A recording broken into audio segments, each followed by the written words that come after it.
நண்பர்களுக்கு என் அன்பு வணக்கங்கள். ஓம் சாய்ராம். என் அன்பு குழந்தை, ஒரு உண்மையை உன்னிடம் கூற வந்துள்ளேன். வயிறு எரிந்து ஒருவருக்கு நீ சாபம் விட்டது ஞாபகம் இருக்கிறதா? நீ விட்ட சாபத்தால் இன்று அவர் உன்னை நினைத்து கதறி அழுது கொண்டிருக்கின்றார். ஒன்றை மட்டும் நினைவில் வைத்துக்கொள், ஒருவன் உன் கண்ணுக்கு முன்னால் இன்னொருவருக்கு துரோகத்தை செய்து உனக்காக பேசுகிறேன் என்று ஒருவரிடம் பேசுகிறான் என்றால் நீ நினைவில் வைத்துக்கொள், அந்த துரோகம் ஒரு நாள் உனக்கும் வரும் என்று. துரோகம் செய்பவனை எப்பொழுதும் உடன் வைத்துக் கொள்ளக்கூடாது. உதாரணத்திற்காக சொல்கிறேன், ஒருவனிடம் நண்பனாக பழகி வருகிறான்.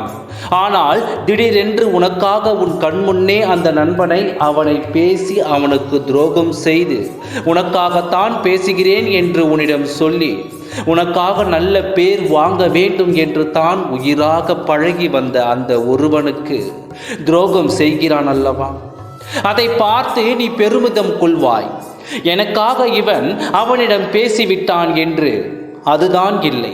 துரோகத்தின் முதல் அடியே அங்கிருந்துதான் ஆரம்பமாகும். இன்று அவனுக்கு செய்த துரோகத்தை கூடிய விரைவில் இவன் எனக்கு செய்வான் என்பதை மறந்து விடாதே.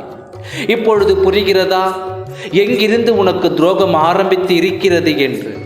உன்னிடம் நல்ல பெயர் வாங்குவதற்காகத்தான் உயிராக நினைத்த நண்பனை கூட துரோகம் செய்துவிட்டு தான் உன்னிடம் வந்தான். அவன் துரோகத்தின் அறிகுறி என்று தெரிந்தும் அவனோடு பழகி வந்த உனக்கு இப்பொழுது துரோகம் செய்துவிட்டான் என்று, உனக்கு கெடுதல் கொடுத்து விட்டான் என்று உடனடியாக வயிறு எரிந்து நீ சாபம் விட்டாய் குழந்தையே. இன்று அவன் அழுது புலம்பி உன்னை நினைத்து கலங்குவது உன் சாபத்திற்காக என்று நினைத்து விடாதே. துரோகம் என்று தெரிந்தும் அவனை உன்னோடு சேர்த்து கொண்டது உன் தவறு. இன்று அவன் அழுது புலம்புவது எதற்காக தெரியுமா? அதை ஏன் உன்னிடம் நான் சொல்லிக் கொண்டிருக்கின்றேன் தெரியுமா? இந்த துரோகம் உன் கண்களுக்கு முன்னால் உனக்காக நல்லதொரு மனிதனுக்கு, தன் உயிராக நினைக்கும் நண்பனுக்கு அவன் உன் முன்னால் துரோகம் செய்தான் அல்லவா? அந்த துரோகத்திற்காகத்தான் இன்று அனுபவித்துக் கொண்டிருக்கின்றாய். அப்பொழுது எனக்கு செய்தது துரோகம்தானே, அதை தெரிந்துதானே அவனை நீ உன்னுடன் வைத்து கொண்டாய். அது உன் தவறுதானே.